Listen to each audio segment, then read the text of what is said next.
Wow. I was in a bad mood that game. That was great. Oh. First of all, TJ Lang in, Rico vacation, and we're going to get to TJ's intrepid reporting on Jalen Carter, who's here today on a visit with the Lions. But can I offer you something before the ticket text? I have just witnessed one of the all-time boss moves. Jeff Lesson walks in to do his update on the phone. Now, I have no idea who he's on the phone with, and nor do I care. But he sits down, and I'm going, is he just going to talk on the phone right up to the update? Ready for this? Yeah, sorry. You know what? Stop there. I got to put you on hold for a moment. Puts the phone down, opens the microphone, does his update, picks up the phone. I go, did you just seriously tell them to enjoy the music? All-time boss move. I'm not going to say what he was doing. It's nothing salacious. But, you know, we all get put on hold in life. Oh, he turned the trick and put them on hold. Yeah. And this is update. He's probably making a tea time. No. That's still a hard job to keep down here, huh? We've already heard like 4 different update guys today. Hello, is this Cattails? Don't, because I don't want to burn the 3 o'clock segment. We have good stuff to do. David, the ticket text, because I didn't go to him once in hour one, and they deserve at least some shine. And then TJ's reporting, because the Lions are getting to know Jalen Carter today. And that may be a good thing or a bad thing. And I know a lot of you care about Jalen Carter. You're emotional about it? Well, good. We'll talk about it. David, go ahead. Hello, is this Tullymore? Stop now. Concern level 0, but I hope everyone had a level 10 so he can fall to my Chiefs. Okay, he's a Chiefs fan. I respect TJ Lang. He says his concern level is 7 out of 10. No on Jalen Carter then.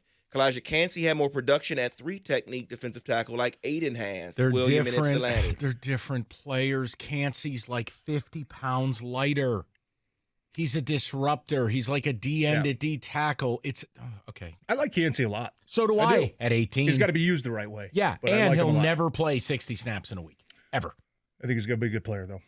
Take him at 18. Move up from 18. I don't think he's going to be there at 18. Then move up. Yeah. You can't take him at 6. He's going to be a fast riser. Him and Nolan Smith, the other kid from Georgia. I think I'm going to lose a bet to Rico.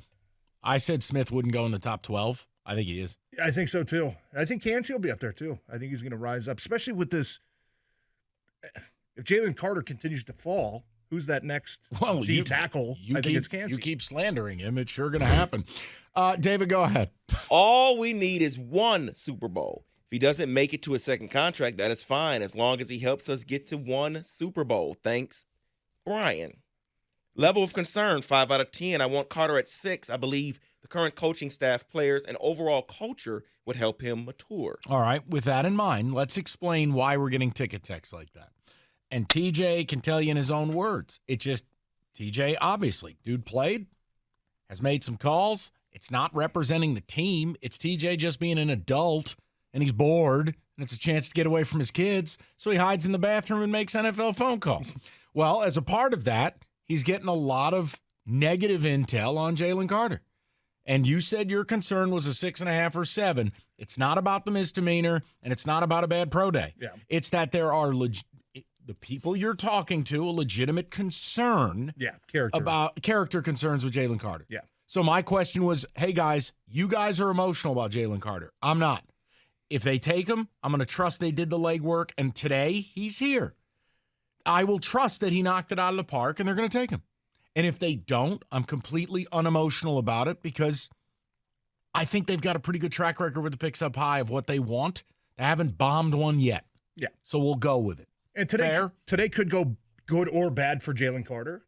But today, in my mind, can only end positively with the Lions, right? Because you either get answers to say, okay, no, not our guy, right? Not going to go there at 6. Or you answer enough of those questions to say, okay, we're comfortable bringing him in. We think we have the leadership in position. We think we have the right people that can help him understand what it's going to take to be a good professional football player. When they were looking at Calais Campbell, I said, first of all, that dude could play for me any day of the week because there are a handful of guys who it doesn't matter what locker room they show up in. Yeah.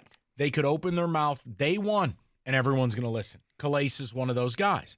I thought by getting him, they were preparing themselves to kind of seriously consider the Jalen Carter thing as a little bit of a mentor. Yep.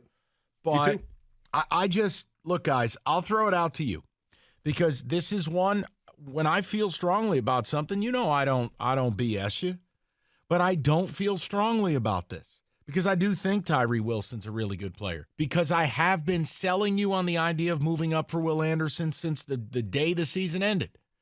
I think there's other options there. So I'm not going to freak out. But if they take him, I'll trust their judgment. If they don't, I'm going to believe what TJ was saying was very real, and they're steering clear of what they feel would be a cultural landmine. 248-539-9797. If you think TJ's full of it, call up and yell at him. You think I'm a jerk and I need a bigger opinion? Great, we can do that too. I'm just making the point. He's here today. This visit, hey, Drew Rosenhaus comments. David, do you have that quote again? Drew Rosenhaus, his agent, saying we're trying to get his story out and it hasn't been as easy or it's been difficult. Yeah, quote from the Football Morning in America. The goal has been to educate teams about Jalen, the case, and who he is. It hasn't been an easy process, but I do think it's been good for Jalen to get out and see the team. 248-539-9797. So that's where we're at. A little bit of football. He's here today, and as a show, we've tried to do this. When players are taking their visits here, when Stroud was here, yes, we did Quarterback-a-Palooza. Jalen Carter being here, that's the biggest name that's going to visit. They've already had everybody else.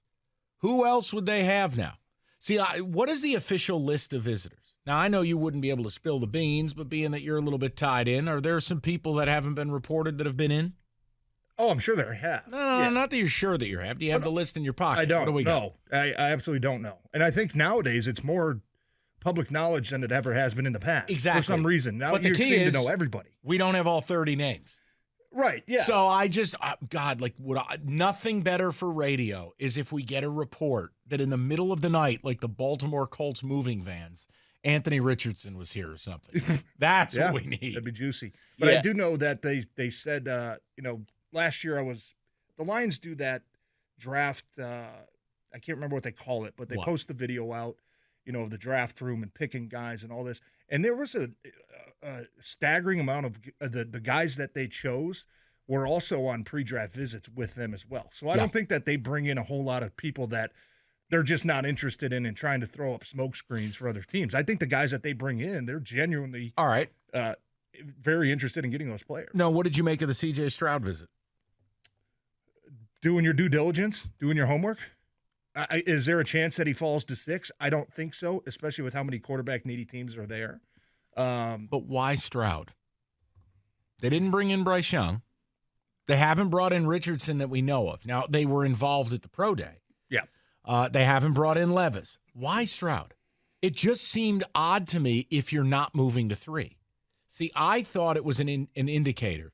Moving to 3 is a live scenario.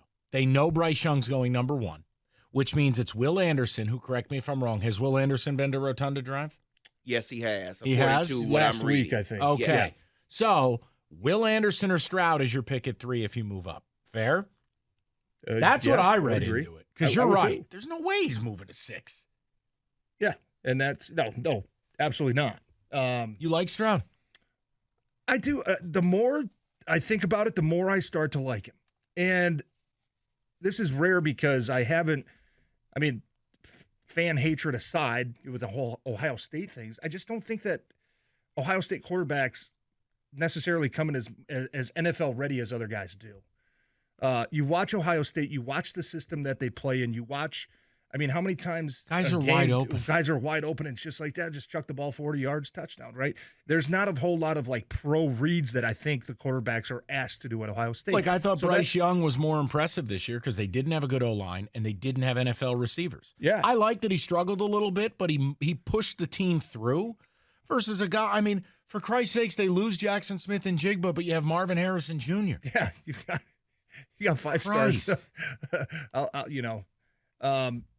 I'm coming around on Stroud though. Are right? you? I watched. Okay. Even in the who did he play? Gosh, Georgia. Georgia. Yes, he made some incredible throws in that game. And if Harrison doesn't get hurt, they win. Probably. Sorry, Kenny. But he made some incredible throws. That was probably the first time, I think, all season we saw his mobility, right, running around a little bit. I think he is a really good athlete. I don't think he did much of that at Ohio State, probably because he didn't have to. But I'm starting to come around on Stroud. All right, so power rank these three scenarios. Ready? From least favorite to most favorite. Knowing what you know today, that's all we have. Jalen Carter at 6, Stroud at 3, or Devin Witherspoon at 6. Oh, well, Witherspoon would be least favorite for sure. I think okay, that would that's be the most just boring. 3 no matter what. Yeah, that is automatically. Quarterback would cause. I don't care about the outside world. It's about you. Would be a lot of controversy. Or the red flags of the player you're hearing a lot of negatives about. Yeah, that would probably be second with Carter, and then first with Stroud at 3, you said? Wow. His favorite would be going to 3 and taking Stroud. I think that's how little he thinks of Jalen Carter, people. That is not true. That is how much I think of C.J. Stroud. Can I get that as a drop, please? I beg of you. 248-539-9797. David, Kenny, anything you want to add? We'll get to the people. We'll get the ticket text. I just want to know from the people. When TJ tells you he's hearing a lot of concerns about Carter outside of the things reported, does that give you pause in your pursuit of Carter? Do you feel like it vindicates your opinion they should stay away? Where are we at? Because he's here today. And he better be impressive if he plans on getting taken from what it sounds like. Kenny, yes.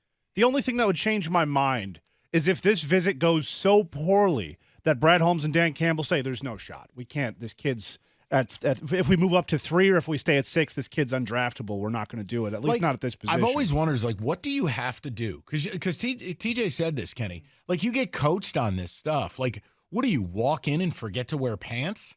Do you show up high? I mean, how could it possibly go bad? Maybe they just don't seem like they care when they're in the room with the guys. They're not trying to give a good impression off. Okay. Maybe that's it. Okay. Trying to be realistic because they're not going to show up with no pants on. Yeah, immature, fair. Right? Yeah, I think. But to answer your point there, Kenny, I don't think we're going to know how this visit goes until draft night. If Jalen Carter's sitting there at 6 and they don't take him, there's going to be your answer, right? They had him in the building. Obviously, They didn't feel comfortable enough taking the guy. And then he goes to Philly and torments all of us for a decade. And that's what it's going to take. Jalen Carter is probably the type of player that he's going to have to go somewhere with, like you just I'm glad you mentioned Philly because I love that scenario for him. You've got Fletcher Cox in the building, right? 12-year All-Pro vet. You got Brandon Graham in there, right? 12-year All-Pro vet.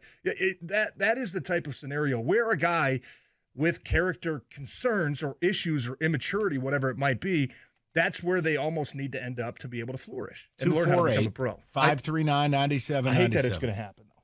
Relax. I hate it. Relax. Maybe he knocks it out of the park today. Tells a few jokes. That would be. He brings some fresh baked muffins or something. Everyone's happy. I don't know. Maybe he wears some of the Dan Campbell edition dusty pants. I don't know. Ted Lasso bringing in the biscuits. Right. Jalen Carter shows up as Ted Lasso. Selected. I don't know. By the way, do you like that show? I didn't like it at all. I did. Season 2 got a little weird. I watched it because everyone was like, you have to watch this. And I'm like, this guy's a cornball. But that's one of the worst shows I've ever seen. It outplayed itself. Roberto, I hated it. And I felt like I was being gaslit by people because they're like, oh, well, you just don't get it. I go, no, I get it. It sucks. You have to be more like me. Don't watch it. If people are telling you to watch it, stay away from it. Mike I was going to go a different direction with that. Fair. Oh, David would hate it. You're right, Mike. Mike doesn't like the feel-good stories. No, I do. I don't like when it's totally artificial. That didn't even feel real. We'll stay away from it. It's fine. Hey, what's the biscuits? I'm like, this show blows. I know, and the guy's mustache, it's just, I hate it. I hate it. Awful. Plus, it involves British people. Also awful. Be a goldfish, Mike.